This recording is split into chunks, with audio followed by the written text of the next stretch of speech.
IAS ಅಧಿಕಾರಿ ಆದ್ರೆ ಹೆತ್ತವರಿಗೆ ಹೆಮ್ಮೆ, ಆದ್ರೆ ಸೆಲೆಕ್ಟ್ ಆದವರಿಗೆ ಕರ್ಮಯೋಗಿಯಾಗಿ ದುಡಿದು ದೇಶದ ಅಭಿವೃದ್ಧಿಗೆ ಕೈ ಜೋಡಿಸೋ ಜವಾಬ್ದಾರಿ ಅಂದೇ ಹೆಗಲೇರತ್ತೆ. ಯಾಕಂದ್ರೆ ನಿಜವಾಗ್ಲೂ ದೇಶ ನಡೆಸೋದೇ ಬ್ಯೂರೋಕ್ರಾಟ್ಸ್ ಅಂದ್ರೆ ಉನ್ನತ ಅಧಿಕಾರಿಗಳು. ಸರಿ, ಡಿಗ್ರಿ ನಂತರ ಪ್ರಿಲಿಮಿನರಿ, ಮೇನ್ಸ್, ಇಂಟರ್ವ್ಯೂ ಅನ್ನೋ 3 ಹಂತಗಳನ್ನ ದಾಟಿದ ಸ್ಪರ್ಧಾರ್ಥಿ ಪರ್ಫೆಕ್ಟ್ IAS ಆಫೀಸರ್ ಆಗೋದೇ ಟ್ರೈನಿಂಗ್ ನಲ್ಲಿ. ಹಾಗಾದ್ರೆ ಆ ಟ್ರೈನಿಂಗ್ ಹೇಗಿರತ್ತೆ ಬನ್ನಿ ಹೇಳ್ತೀನಿ. ಪ್ರತಿ ವರ್ಷ 550ಕ್ಕೂ ಹೆಚ್ಚು IAS, IFS, IPS ಟ್ರೈನಿಗಳಿಗೆ ಉತ್ತರಾಖಂಡ ರಾಜ್ಯದ ಮಸ್ಸೂರಿಯಲ್ಲಿರುವಂತಹ Lal Bahadur Shastri National Academy of Administration ಸಂಸ್ಥೆಯಲ್ಲಿ ತರಬೇತಿ ಪ್ರಾರಂಭವಾಗುತ್ತೆ. 3 ತಿಂಗಳಾದ್ಮೇಲೆ IAS ಹೊರತುಪಡಿಸಿ IFS ಮತ್ತು IPS ಅಧಿಕಾರಿಗಳು ದೆಹಲಿ ಹಾಗೂ ಹೈದರಾಬಾದ್ಗೆ ಟ್ರೈನಿಂಗ್ಗೆ ಹೋಗ್ತಾರೆ. IASಗೆ 2 ವರ್ಷ ಕಾಲ ಟ್ರೈನಿಂಗ್ ನಡೆಯುತ್ತೆ. ಮೊದಲು 15 ವಾರಗಳ ಕಾಲ ಫೌಂಡೇಶನ್ ಕೋರ್ಸ್ ಇರುತ್ತೆ. ಇಲ್ಲಿ IAS, IFS ಮತ್ತು IPS ನ ಕಟ್ಟುನಿಟ್ಟಾದ ಒಂದು ಸಿಲೆಬಸ್ ಇರುತ್ತೆ. ಭಾರತದ ಸಾಮಾಜಿಕ, ಆರ್ಥಿಕ, ರಾಜಕೀಯ ಆಗುಹೋಗುಗಳು ಏನಿವೆ ಅನ್ನೋದರ ಸ್ಪಷ್ಟತೆ ನೀಡಲಾಗುತ್ತೆ. ಸಾರ್ವಜನಿಕ ಸೇವಾ ಅಧಿಕಾರಿಯಾಗಿ ಕೆಲಸ ಮಾಡಲಿಕ್ಕೆ ಬೇಕಾಗುವಂತಹ ಜ್ಞಾನ, ಕೌಶಲ್ಯ, ವರ್ತನೆ ಹೇಗಿರಬೇಕು ಅಂತ ಕಲಿಸ್ಕೊಡ್ಲಾಗುತ್ತೆ. ಸರ್ಕಾರದ ಪ್ರತಿ ಇಲಾಖೆಯು ಒಂದು ಇನ್ನೊಂದರ ಸಹಕಾರದಿಂದಾನೇ ನಡೆಯೋದು. ಹಾಗಾಗಿ ಅಂತರ್ ಸೇವಾ ಸೌಹಾರ್ದತೆ ಎಷ್ಟು ಮುಖ್ಯ ಅನ್ನೋದನ್ನ ಹೇಳ್ಕೊಡ್ಲಾಗುತ್ತೆ. ಇದಕ್ಕೆ ಪ್ರತಿ ಇಲಾಖೆಯ ಅಧಿಕಾರಿಗಳ ಕಲೆಕ್ಟಿವ್ ರೆಸ್ಪಾನ್ಸಿಬಿಲಿಟಿ ಎಷ್ಟಿರತ್ತೆ ಅನ್ನೋದನ್ನ ಕೂಡ ಗಮನಕ್ಕೆ ತರಲಾಗುತ್ತೆ. ಅಲ್ಲದೆ ಡ್ಯೂಟಿ ಜಾಯಿನ್ ಆದ್ಮೇಲೆ ಮುಂದಿನ 10 ವರ್ಷ ಎದುರಿಸಬೇಕಾಗಿರುವಂತಹ ಸವಾಲುಗಳೇನು, ಆಗ ಧೈರ್ಯಗೆಡದೆ ಪರಿಹಾರ ಹುಡುಕೋ ಜಾಣ್ಮೆ ಹೇಗಿರಬೇಕು, ಪ್ಲಸ್ ಒಬ್ಬ IAS ಅಧಿಕಾರಿ ಮನಸ್ಸು ಮಾಡಿದ್ರೆ ಸಮಾಜಕ್ಕೆ ಏನ್ ಮಾಡಬಹುದು ಅನ್ನೋ ನೈತಿಕತೆಯ ಅರಿವು ಮೂಡಿಸಲಾಗುತ್ತೆ. ಸಾಮಾಜಿಕ, ಆರ್ಥಿಕ, ರಾಜಕೀಯ, ಸಾಂಸ್ಕೃತಿಕ, ಇತಿಹಾಸ, ಕಾನೂನು ನಿರ್ವಹಣೆ, ವರ್ತನಾ ವಿಜ್ಞಾನ, ಭಾರತೀಯ ದಂಡ ಸಂಹಿತೆ, ತಂತ್ರಜ್ಞಾನ, ಸಾರ್ವಜನಿಕ ಆಡಳಿತ ಹೀಗೆ 10 ಹಲವು ವಿಷಯಗಳ ಬಗ್ಗೆ ಜ್ಞಾನ ಹೊಂದಿದ ಗಣ್ಯರಿಂದ ಉಪನ್ಯಾಸ ನೀಡಲಾಗುತ್ತೆ. ಇನ್ನೊಂದು ವಿಷಯ, ಈ IAS ಟ್ರೈನಿಗಳಿಗೆ ಕಡ್ಡಾಯವಾಗಿ ಹಿಂದಿ ಬರಲೇಬೇಕಿರತ್ತೆ. ಜೊತೆಗೆ ಆಯ್ಕೆಯಾಗಿರುವ ರಾಜ್ಯಗಳ ರಾಜ್ಯಭಾಷೆ ಕಲಿಕೆ ಕಡ್ಡಾಯವಾಗಿರುತ್ತೆ. ಅದನ್ನ ಇಲ್ಲಿ ಕಲಿಸ್ಕೊಡ್ಲಾಗುತ್ತೆ. 4 ವಾರ ವೀಕೆಂಡ್ ಶಾರ್ಟ್ ಟ್ರೆಕ್ಕಿಂಗ್, 1 ವಾರ ಎತ್ತರದ ಟ್ರೆಕ್ಕಿಂಗ್, ಹಳ್ಳಿಗಳಿಗೆ 1 ವಾರ ವಿಸಿಟ್ ಇರುತ್ತೆ. ಆಗ ಹಳ್ಳಿಯ ನಿಜ ಸ್ಥಿತಿಗತಿಗಳೇನು, ಅಲ್ಲಿರುವ ಸಮಸ್ಯೆಗಳ ಪರಿಹಾರ ಹೇಗೆ, ಸರ್ಕಾರಿ ಮತ್ತು ಸರ್ಕಾರೇತರರ ಮಧ್ಯಸ್ಥಿಕೆಯಿಂದ ಏನ್ ಮಾಡಬಹುದು ಅನ್ನೋ ಮೌಲ್ಯಮಾಪನ ಮಾಡಲಿಕ್ಕೆ ಹೇಳಲಾಗುತ್ತೆ. ಇದನ್ನ ಕಾಮನ್ ಆಗಿ ಹೇಳೋದಾದ್ರೆ DC ಆಗಿ reality check and take action ಹೇಗ್ ಮಾಡ್ತೀರಾ ಅನ್ನೋ ಟಾಸ್ಕ್ ಕೊಡ್ಲಾಗತ್ತೆ. ಇದಲ್ಲದೆ ಕಲೆ, ಸಾಹಿತ್ಯ, ನಾಟ್ಯ, ಚರ್ಚೆ ಹಾಗೂ ಇಂಡಿಯಾ ಡೇ ಅಂತ ಆಯೋಜಿಸಲಾಗುತ್ತೆ. ಅಲ್ಲಿ ಟ್ರೈನಿ ಆಫೀಸರ್ಸ್ ಗಳಿಂದ ಭಾರತದ ವಿವಿಧ ಸಾಂಸ್ಕೃತಿಕ ಉಡುಗೆ ತೊಡುಗೆಗಳ ಪ್ರದರ್ಶನ ಮಾಡಲಾಗುತ್ತೆ. ಜೊತೆಗೆ ಅಥ್ಲೆಟ್ ಮೀಟ್ ಕೂಡ ಇರುತ್ತೆ. ಹೀಗೆ ನಲಿ ಕಲಿ ಅನ್ನೋ ಕಾನ್ಸೆಪ್ಟ್ ನಲ್ಲಿ ಟ್ರೈನಿಂಗ್ ನಡೀತಿರುತ್ತೆ. ಫೌಂಡೇಶನ್ ಆದ್ಮೇಲೆ ಫೇಸ್ 1 ಟ್ರೈನಿಂಗ್ ಸ್ಟಾರ್ಟ್. ಇದು 22 ವಾರಗಳ ಕ್ಲಾಸ್ ರೂಮ್ ಟ್ರೈನಿಂಗ್. ಅಂದ್ರೆ ಸದ್ಯ ಭಾರತದಲ್ಲಿ ಉದಯೋನ್ಮುಖವಾಗಿರುವಂತಹ ಸಾಮಾಜಿಕ, ಆರ್ಥಿಕ, ರಾಜಕೀಯ, ಕಾನೂನು, ಇತರ ವಲಯಗಳಲ್ಲಿನ ಬದಲಾವಣೆ ಹಾಗೂ ಅದಕ್ಕೆ ಸಂಬಂಧಿಸಿದಂತ ಪ್ಯಾನ್ ಇಂಡಿಯಾ ದೃಷ್ಟಿಕೋನ ಏನಿದೆ ಮತ್ತು ಒಬ್ಬ IAS ಅಧಿಕಾರಿಯಾಗಿ ಸರ್ಕಾರದ ಸೇವೆಗಳನ್ನ ಆಡಳಿತಾತ್ಮಕ ಚೌಕಟ್ಟಿನಲ್ಲಿ ಜನರಿಗೆ ಹೇಗೆ ಹಂಚಬಹುದು ಅನ್ನೋದನ್ನ ಇಲ್ಲಿ ಅರ್ಥ ಮಾಡಿಸಲಾಗುತ್ತೆ. ಕಾನೂನು, ಆಡಳಿತಾತ್ಮಕ ನಿಯಮಗಳೇನಿರುತ್ತವೆ, ಕಾರ್ಯವಿಧಾನ ಹೇಗಿರುತ್ತೆ, ಮಾರ್ಗಸೂಚಿಗಳು ಏನಿರುತ್ತೆ, ಆಧುನಿಕ ನಿರ್ವಹಣಾ ಉಪಕರಣಗಳು ಇಲ್ಲಿ ಎಷ್ಟು ಮುಖ್ಯವಾಗಿರುತ್ತೆ, ಸಂವಿಧಾನ ನಿರ್ವಹಣೆ, ರಾಜಕೀಯ ಪರಿಕಲ್ಪನೆ, ಆರ್ಥಿಕ ವಿಶ್ಲೇಷಣೆ ಸಂಬಂಧಿಸಿದಂತೆ ಒಟ್ಟು 400 ತಾಸುಗಳ ತರಬೇತಿ ನೀಡಲಾಗುತ್ತೆ.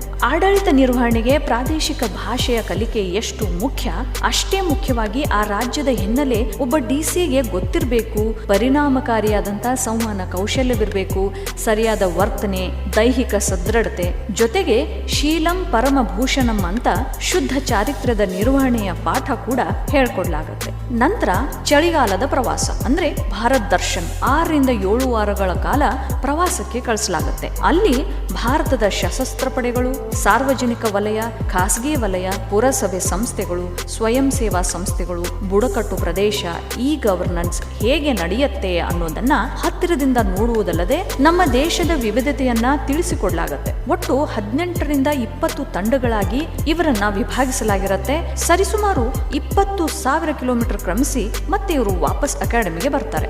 ನಂತರ ಉತ್ಸವ, ಕಲೆ, ಸಾಹಿತ್ಯ, ಚಲನಚಿತ್ರ, ನಾಟಕ, ಹಾಡು ಸಂಬಂಧಿಸಿದಂತೆ ಹಲವಾರು ವಾರಾಂತ್ಯ ಕಾರ್ಯಕ್ರಮಗಳನ್ನು ಕೂಡ ಏರ್ಪಡಿಸಲಾಗುತ್ತೆ.